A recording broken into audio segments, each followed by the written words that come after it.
코로나19의 경험은 뭐 우리가 이렇게 표현하죠. 초유의 사태라고요. 그러니까 초유의 사태라는 게 여기 계신 모든 분들이 경험해보지 못한 상황. 그러니까 뭐 살아있는 우리 지구상의 존재들이 이런 일을 뭐 경험해보지 못하고 또 이런 규모의 정말 큰 파장이 있는 아주 모든 곳에 영향을 끼치는 이런 사태를 경험하지 못했기 때문에 쓰는 말이겠죠, 이게. 근데 성경은 의외로 이런 말들을 포함해서 너희가 처음 겪는 일이라고 생각하지만 그건 천만에라고 말합니다.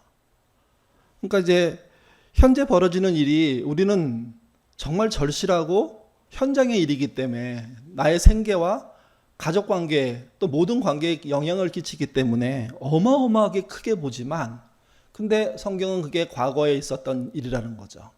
그런 일의 반복 중에 하나라는 거죠, 이게.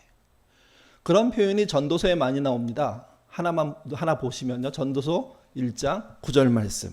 같이 천천히 읽어보겠습니다. 이미 있던 것이 후에 다시 있겠고 이미 한 일을 후에 다시 할지라. 해 아래는 새 것이 없나니. 그러니까 자연과 역사에는 끊임없이 반복이 일어나고 있다는 겁니다. 과거에 있었던 일이 현재 일어나고 있고 또 미래에도 일어날 거라는 거죠. 그래서 그 말의 끝은 이겁니다. 해 아래 새 것이 없다고. 그러니까 해 아래 새 것이 없다는 이야기는 대단히 허무하게 읽으면 야 앞으로 미래에 무슨 기대가 할 게 있겠어? 이렇게 읽히는 거긴 하지만 또 반대로 현실의 문제를 해결하기 위해서 들여다보면 적극적으로 들여다보면 이미 있었던 문제이고 그것이 다른 현상으로 일어나니 또 이것 또한 해결할 수 있겠구나 하는 도전의 정신을 갖게 만드는 문장일 수가 있습니다. 전도서의 1장 9절 말고도 비슷한 표현이 또 있는데요. 3장 15절입니다. 그 본문을 읽으면 좀 더 다르게 이해가 됩니다. 같이 또 읽어보겠습니다. 이제 있는 것이 옛적에 있겠고 장래에 있을 것도 옛적에 있었나니 하나님은 이미 지나간 것들을 다 찾으시느니라. 똑같은 말을 하고 있는 겁니다. 과거, 현재, 미래가 모두 반복 안에 들어있다는 거죠. 근데 이 본문에서는 3장 15절에서는 뭘 강조하냐면 하나님의 역할입니다. 그러면 반복되는 역사 속에서 하나님은 자연 현상 속에서 하나님은 뭘 하고 있느냐 하는 거죠. 거기 보면 이미 지난 것들을 다시 찾으시느니라 이렇게 말합니다. 이 말은 이런 말이 됩니다.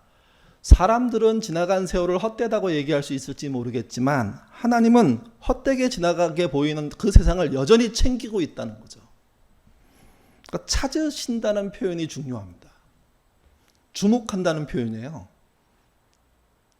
그러니까 우리는 잊어버린 과거를 또 다가오는 미래에 대해서도 전혀 모르는데 하나님은 그 모든 현장에서 모든 상황들을 지켜보시고 찾아보시고 챙기시고 계신다는 거죠.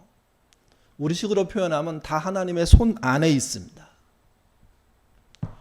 그렇기 때문에 절망의 시대, 정말 단절의 시대, 그리고 미래가 불투명한 시대를 살아갈 때라도 우리는 하나님이 여전히 찾아오시는 분이시고 그분의 손 안에 우리의 모든 생사가 걸려있다는 사실을 알고 그분을 의지함으로 이 상황들을 이겨나가야 되는 겁니다. 또 이것은 이렇게 말할 수 있습니다.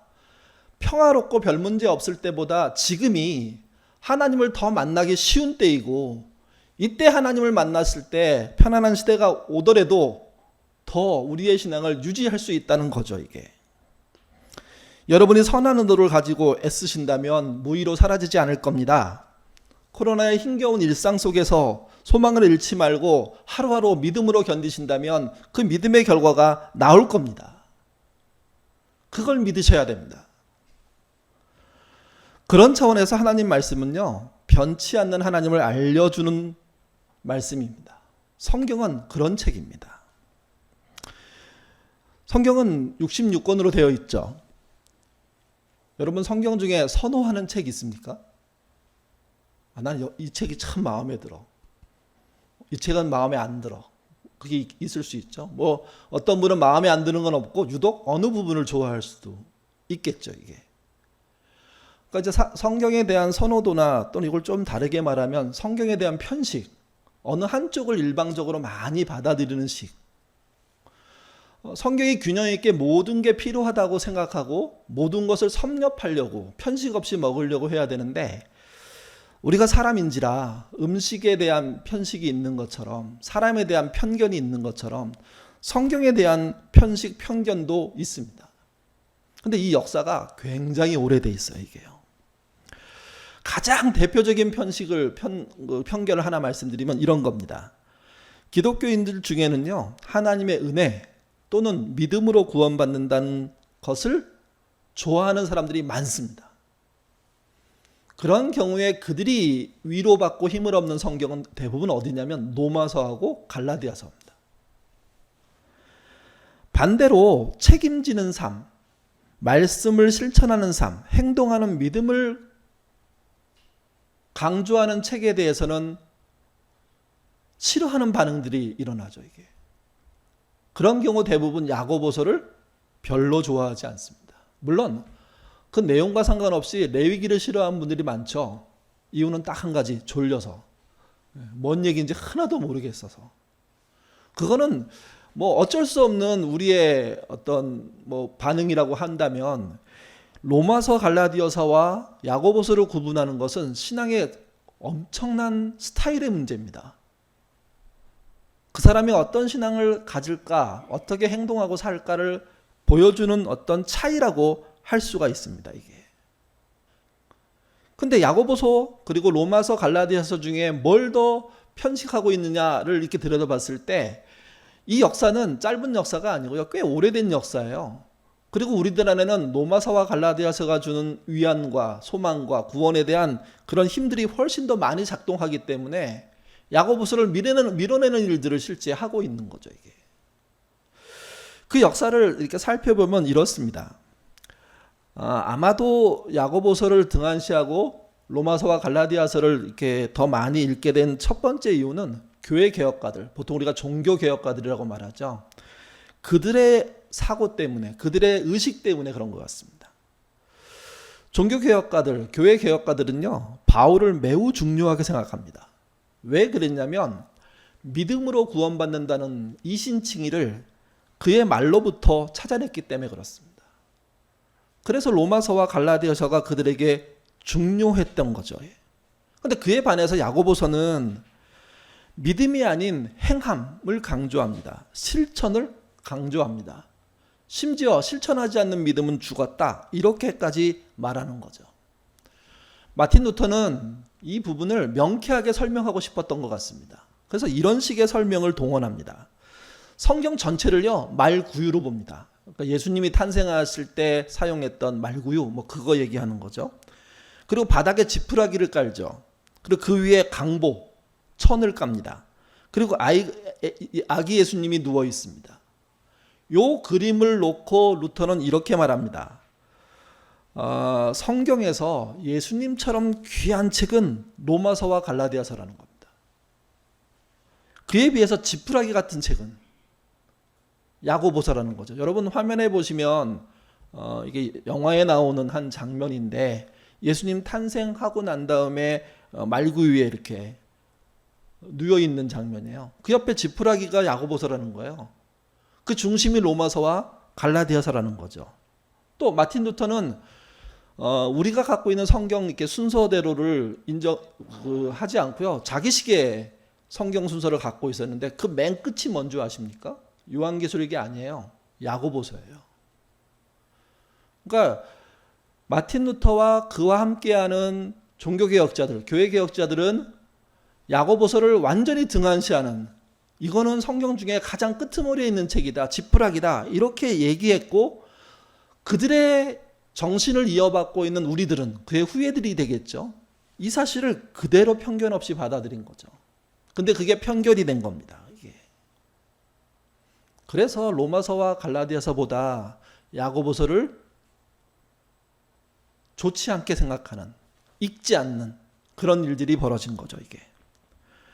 또 하나 흥미로운 것은 목사들이, 그러니까 설교하는 사람들이 바울을 좋아합니다. 왜 좋아할까요? 일단 자기랑 대비도 돼요.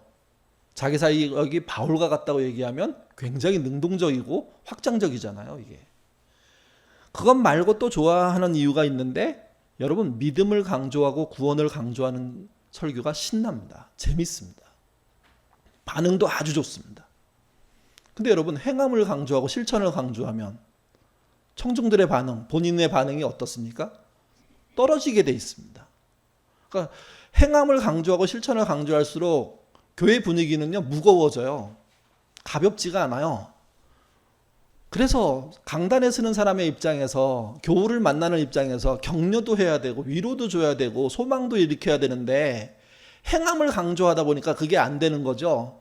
그래서 자기도 모르게 믿음과 구원과 격려와 위로의 중심의 설교를 하고 싶어하고 하다 보니까 결국은 바울을 좋아하게 되는 겁니다. 이게 물론 바울의 모든 내용이 실천 없는 내용은 아니죠. 이게 야고보서를 빼는 거예요. 가능한 한 그쪽으로 안 가는 거예요. 이게요. 근데 이런 흥미로운 사실이 또 있습니다. 바울이 신약성경을 그 누구보다 많이 기록했잖아요. 가장 많이 신약성경을 기록했거든요. 그럼 이제 우리가 편하게 생각해 보면, 그럼 바울은 예수님의 말씀을 얼마나 인용했을까? 이렇게 질문을 던지면 가장 많은 책을 썼으니까 가장 많이 인용했겠죠. 이게 당연한 거 아닙니까? 아무도 당연하게 생각 안 하시는 것 같은데 그게 왜 중요해? 여러분, 바울이 예수님의 이야기를 직접 인용한 건 딱 한 절밖에 없습니다. 딱 한 절. 한 권의 책을 쓴 분이 아니에요. 적게는 7권, 많게는 13권을 썼다고 얘기하거든요. 그냥 13권이라고 치더라도, 7권이라고 치더라도 그 안에 얼마나 많은 절수가 있어요. 그 절수 중에 딱 한 절에만 예수님의 인용을, 그것도 조그만 부분을 따옴표해 갖고 딱 사용해요. 그게 사도행전 20장 35절이에요. 같이 읽겠습니다. 범사에 여러분에게 모범을 보여준 바와 같이 수고하여 약한 사람들을 돕고, 또 주 예수께서 친히 말씀하신 바 주는 것이 받는 것보다 복이 있다 하심을 기억하여야 할지니라. 예, 인용한 게 그겁니다. 주는 것이 받는 것보다 복이 있다. 이 부분만 인용했습니다. 물론 바울 서신 안에는 예수님의 이야기가 나와요. 근데 예수님의 이야기는 모두 다 어떤 이야기냐면 자기가 경험한 예수예요. 자기가 만난 예수예요. 이게 그분의 말이 아니라.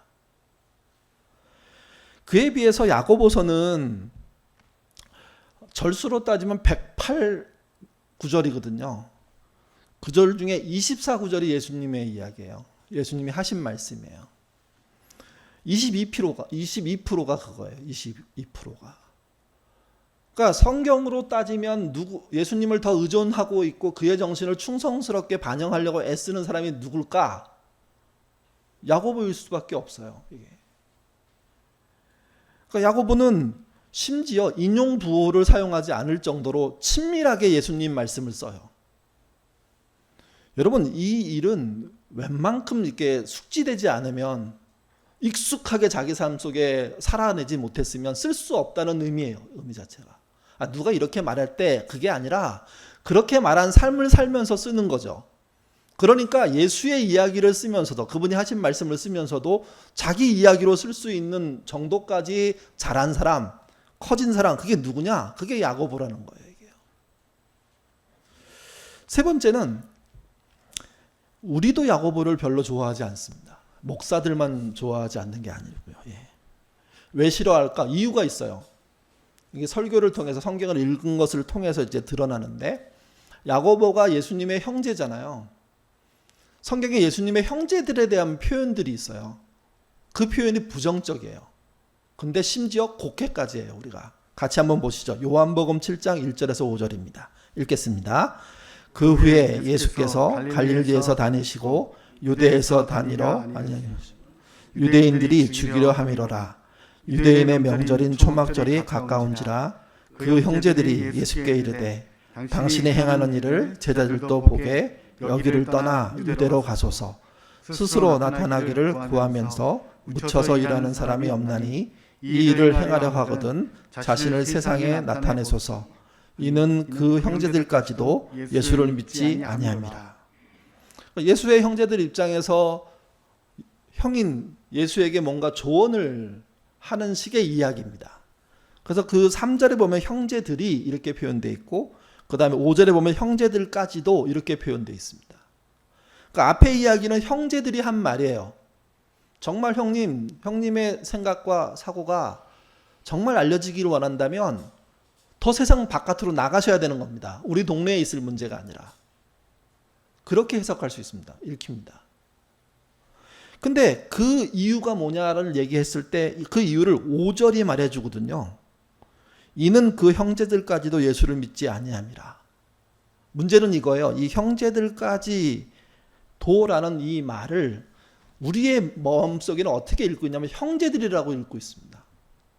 여러분, 형제들이란 말과 형제들까지란 말은 다른 말입니다. 형제들만을 의미하는 의미로 읽으면 형제들이 잘못한 거죠. 잘 오해한 거죠. 근데 그 당시 예수님이 복음의 초기 활동을 할 때 그 활동 속에서 예수를 믿지 못한 사람은 형제들만이 아닙니다. 형제들을 포함한 대부분의 사람들인 거죠. 대부분의 사람들과 같은 노선을 걷고 있는 게 형제들이다. 근데 우리는 그렇게 안 읽어요. 형제들이 나쁘다고요. 어떻게 형을 못 이해하냐고. 이 이야기를 읽을 때 좀 솔직할 필요 있습니다. 여러분의 형 잘 이해하십니까? 형이 없는 분들은 동생 잘 이해하십니까? 남자 형제가 없다면 누나 잘 이해가 됩니까? 여동생은 잘 이해가 되나요? 하나 더 질문 드리죠. 여러분은 여러분 자신이 잘 이해가 되십니까?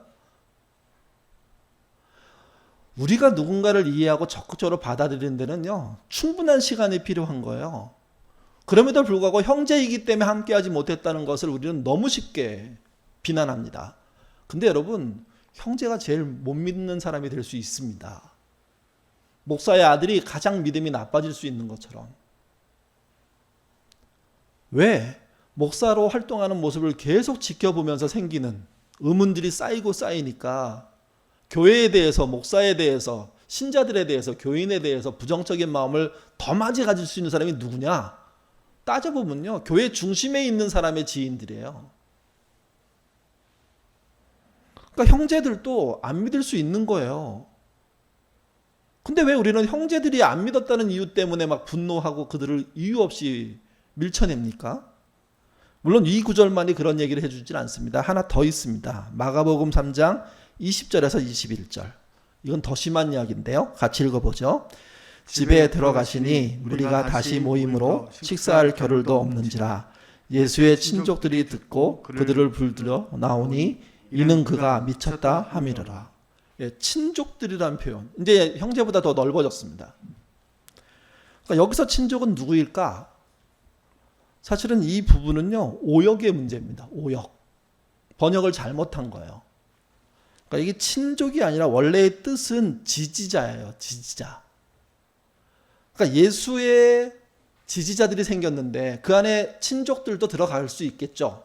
근데 그들이 어떤 특정한 사건들을 경험하면서 예수가 미쳤구나 라고 얘기할 수 있는 일들이 벌어진 거예요. 이게. 그러니까 이 일도 형제들과 가족들만의 이야기가 아니라 그 주변에 있던 많은 사람들이 그렇게 볼 수밖에 없는, 오해를 받을 수밖에 없는, 편견을 가질 수밖에 없는 일들이 일어난 거죠. 하나님이신 예수님은 충분히 그것을 넉넉하게 수용할 수 있고 적극적으로 밀어붙일 수 있고 오해를 나중에 풀어주시겠지만, 한계가 있는 사람의 입장에서는 아무것도 보이지 않는 오리무중이 된 겁니다. 저 사람, 저 형 왜 저래 저거 잘하다가, 뭐 이렇게 설명할 수 있는 거예요. 그래서 메시지는요, 이 부분을 전혀 다르게 번역합니다. 같이 읽어보죠. 예수님의 친구들이 상황을 듣고서 필요하다면 억지로라도 그분을 구해내려고 왔다. 그들은 그분이 제정신을 잃어가는 것인지 아닌지 의심했다. 예, 뉘앙스가 완전히 다른 이야기죠. 이게.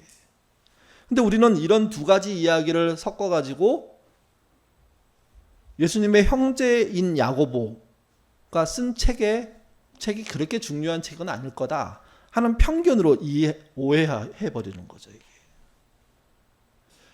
미안한 표현이고 오해가 있을 수 있는 표현이지만 예수님으로 인해서 가장 힘든 시간을 많이 보냈을 사람들이 누굴까요? 가장 마음 아프게 시간들을 보냈을 사람들이 누굴까요? 제자일까요? 가족일까요?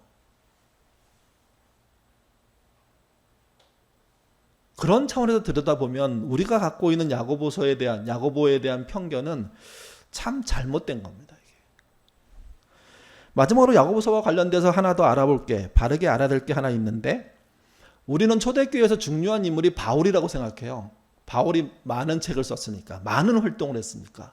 그리고 초대교회 이후의 기독교를 바울의 기독교, 바울 계통의 기독교 이렇게 부르기도 하거든요. 그러니까 바울이 한 이야기를 중심으로, 선교를 중심으로, 그가 펼친 그런 내용을 중심으로 교회가 생겼다. 그거 틀림없는 사실입니다. 근데 여러분, 초대교회로 당시로 가보면 바울이 더 중심 인물이었을까요? 야고보가 더 중심 인물이었을까요? 바울은 순회 전도자였어요. 돌아다니면서 전도하는 사람, 또는 교회 개척자였어요. 야고보는요, 예루살렘 교회 일대 감독이에요. 30년 동안 예루살렘 교회 중심에 있었던 인물이에요. 여러분, 형을 믿는데 가장 앞장서는 역할을 하는 동생이 되기가 쉽지 않습니다. 그것도 1년이 아니라 가장 중심이 되는 교회에 30년 동안. 예루살렘은 안전한 곳이 아니에요. 대단히 위험한 곳이에요. 적들이 제일 많은 곳이에요. 그곳에서 30년 동안 목숨을 부지하면서 그 교회를 지켜내기 위해서, 사수해내기 위해서, 견디기 위해서 애썼던 야고보는 당시로 내려가면 바울에 비해서는 엄청나게 중요한 인물이에요. 그래서 어떤 일이 있냐면, 바울이 순회 보고 선교를 하면서 어떤 문제가 생기고 난 다음에 어디로 보고하러 오냐면 안디옥 교회로 가기도 하지만 예루살렘 교회로 오기도 해요. 중요한 문제를 논의하기 위해서. 그 부분이 사도행전 21장입니다. 17절에서 19절 읽겠습니다. 예루살렘에 이르니 형제들이 우리를 기꺼이 영접하거늘 그 이튿날 바울이 우리와 함께 야고보교로 들어가니 장로들도 다 있더라. 바울이 무난하고 하나님이 자기의 사역으로 말미암아 이방 가운데서 한 일을 낱낱이 말하니. 낱낱이 보고하니에요. 누구를 중심으로 있는 그룹에게 보고합니까? 야고보가 중심이 된 장로의 그룹에게, 예루살렘 교회 장로들이죠. 그들 앞에 가서 이방인 선교에 대한 보고를 합니다. 이 장면은 명백합니다. 야고보의 위치가 어디에 있는 건지. 당시 초대교회의 가장 중심에 누가 있었냐? 예수님 말고는 야고보인 거예요. 이게. 그러니까 이렇게 중요한 인물의 신앙인이, 선배가 가장 격렬하게 신앙을 위협받고 있는 곳에서 30년 동안 버틴 신앙의 인물을, 또 그가 쓴 책을 우리는 경시하는 거죠. 이게. 여러분, 야고보는 바울 이전의 복음을 보여주는 책을 썼습니다. 그게 뭐냐? 그게 야고보 성어입니다. 이게. 야고보서 1장 1절 말씀, 오늘 본문인데요. 같이 한번 읽어보죠. 하나님과 주 예수 그리스도의 종 야고보는 흩어져 있는 12지파에게 문안하노라. 여러분, 이 표현이 굉장히 바울의 표현과 다릅니다. 바울은 어느 지역에 있는 어떤 교회 사람들에게 편지한다고 씁니다. 항상. 야고보는 아니에요. 자기의 편지가 전역에, 그리스도인이 있는 모든 곳에. 그래서 거기 뭐라 쓰면 흩어져 있는 12지파에게 내가 편지 보낸다. 이렇게 쓰고 있습니다. 그러니까 스케일이 다릅니다. 관장하는 영역이 다릅니다. 완전히 여기. 그의 편지에 등장하는 12지파는 뭘까요? 그냥 역사적으로 벌어진 12지파는 이렇게 설명할 수 있습니다. 그 야곱의 자식 12지파. 근데 당시 초대교회로 와보면 12지파 중에 뭐 존재하는 지파는 2지파밖에 없죠. 그리고 그들마저도 흩어져 있습니다. 어떻게 흩어져 있냐면 한 무리는 이스라엘 땅에 살고 있고, 한 무리는 포로가 되어서 바벨론에 갔다가 거기에 정착해서 살고 있고, 또 한 무리는 같은 전쟁이 났을 때 도망쳐가지고 이집트로 가가지고 거기에 무리로 살고 있습니다. 그리고 그렇게 참여하지 못하는 사람들이 소아시아 지역과 유럽 지역 곳곳에 흩어져 디아스포라 유대인으로 살고 있었습니다. 그러니까 자기 유대인만 바라보면 야고보의 입장에서는 지중해 연안에 사방에 흩어져 있는 유대인들을 향해서 뭘 쓰고 있는 거냐면 야고보서를 쓰고 있는 거죠. 또 그가 말하는 12지파는 성경의 이야기를 통해서 보면 믿는 사람 모두를 말합니다. 그 이후에 계속 믿는 자들을 향한 말인데 한 부분만 보면요. 로마서 4장 16절입니다. 읽겠습니다. 아브라함의 믿음에 속한 자에게도 그러하니 아브라함은 우리 모든 사람의 조상이라. 이게 이방에서 예수를 믿게 된 사람들이 아브라함의 후손이 됐다는 이야기거든요. 그렇게 보면 흩어져 있는 12지파는 이스라엘 사람들만 말하는 게 아니라 하나님의 모든 백성, 그 시간 이후에 있던 모든 하나님의 사람들을 말하는 거죠. 똑같은 말이 갈라디아서 3장 7절에도 나옵니다. 한번 찾아보시면 좋을 것 같습니다. 그러니까 야고보가 전하는 말씀의 편지의 스케일이 얼마나 넓은지, 이집트는 물론이고 팔레스타인은 물론이고 소아시아는 물론이고 유럽은 물론이고 그 이후에 생겨난 모든 그리스도인을 향해서 편지를 쓰고 있는 겁니다. 그래서 흩어져 있는 12지파 사람들이란 이 표현을 요즘 말로 하면 이런 거예요. 우리 교회 입장에서 보면 수도권 서쪽에 뿔뿔이 흩어져 사는 우리에게, 우리 예인 가족에게 그렇게 쓸 수 있는 말이 됩니다. 수도권 서쪽이라는 게 뭐 목동부터 시작해가지고 김포까지인가요? 그 안에 우리 교인들이 대부분 살죠. 그 전역을 아우르면서, 근데 실제 얘기는 그보다 더 큰 우리를 향한 말이라는 것을 말씀드리고 싶은 겁니다. 이게 우리가 누굽니까? 지금 흩어져 있지만 유튜브로 줌으로 모이고 있는 우리입니다. 각자의 형편이 다른데 어떤 분은 홀로 지금 조그마한 핸드폰을 가지고 글씨도 잘 보이지 않는 상태에서 예배를 드릴 수 있습니다. 어떤 분은 가족 몇 명이 또는 교우 몇 명이 또는 지인과 함께 좀 더 큰 텔레비전을 켜놓고 거기 나오는 화면을 보면서 같이 읽고 예배 드릴 수도 있죠. 예배에 대한 수없는 방해가 있고 예전과 같지 않은 예배를 드리고 있음에도 불구하고 예배 드려야 한다 하는 마음으로 모인 모든 흩어진 분들, 그분들이 여기에 속하는 겁니다. 예. 또 이분들은 어떤 분들입니까? 유튜브에서 줌에서 예배 드리는 것만 하는 분들이 아니라 서로를 위해서 기도하는 분들입니다. 서지문 집사님의 아버님이 아프다고 했을 때 누군지도 모르는데 서지문 집사님의 이름을 부르면서 기도하지 않으십니까? 홍한기 박인순 권사님 부부의 딸이 아이를 낳았다고 했는데 그 아이가 잘 자라도록 기도해 주시는 분들, 여기 속하는 분들입니다. 곽성원 집사님 아십니까? 췌장암으로 지금 치료 중에 있습니다. 2차 항암 치료 들어갑니다. 아마 시작했을 겁니다. 그 고통을 겪고 있는 이가 정확하게 누군지 모르겠는데 예인의 식구라는 것을 알기에 그의 치료 부위가 하나님의 은혜로 또 의료진의 도움으로 점점점 나아져서 수술할 수 있도록 치료되도록 기도하는 게 여기 속한 사람들 아닙니까? 강정신 권사님, 윤영훈 권사님의 병을 놓고도 기도하고 김남권 권사님의 어머님의 고관절 치료를 놓고도 기도하고 황은정 자매의 부모를 위해서도 기도하고 윤미진, 윤용태 남매의 어머니를 위해서도 기도하고 또 세이자매의 할머니 그리고 박은주 집사님의 아버님 그 밖에도 아둘람에서 들은 식구들을 놓고 기도하는 모든 사람들의 이야기가 들어있는 것이 어디냐? 그게 우리가 이 여기서 말하는 우리라는 예인 가족이라는 말 속에 들어있는 겁니다. 우리가 왜 이렇게 기도할까요? 우리가 흩어져 있는 12지파 사람들이기 때문에, 흩어져 있는 그들이 소중함을 알기 때문이죠. 이게 또 이 우리는 십시일반의 정신으로 헌금하여서 여전히 교회와 교우와 세상을 섬기려고 애쓰는 우리입니다. 또 다시 만난 날을 기다리면서 견디는 우리입니다. 오랫동안 얼굴을 보지 못하지만 여전히 우리가 사랑했던 교회의 식구들이 이 땅에 존재해 있고 흩어져 있다는 사실을 알고 그들을 만날 날이 언젠간 되겠지 하는 마음으로 견뎌주는 사람들이 우리라는 거죠. 이게 우리가 이렇게 견딘다면 하나님은 명백하게 하실 일이 있습니다. 지금의 어려움이 헛되이 지나가지 않도록 일하실 겁니다. 챙기실 겁니다. 인도하실 겁니다. 우리가 선한 의도를 가지고 애쓰고 있다면 그 선한 의도가, 그 결과들이 무의로 사라지지 않도록 하나님이 이끌어 주실 겁니다.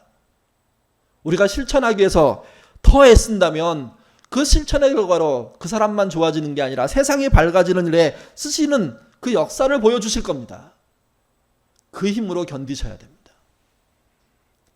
나이든 초대교회의 가장 중심의 예루살렘 교회 일대 감독이었던 야고보가 정말 사랑하고 정말 존경하고 보고 싶은 모든 교우들을 향하여서 말하는 거죠. 행함이 없는 믿음은 죽었다. 그러니 믿음을 죽이지 말고 행함으로 살리자.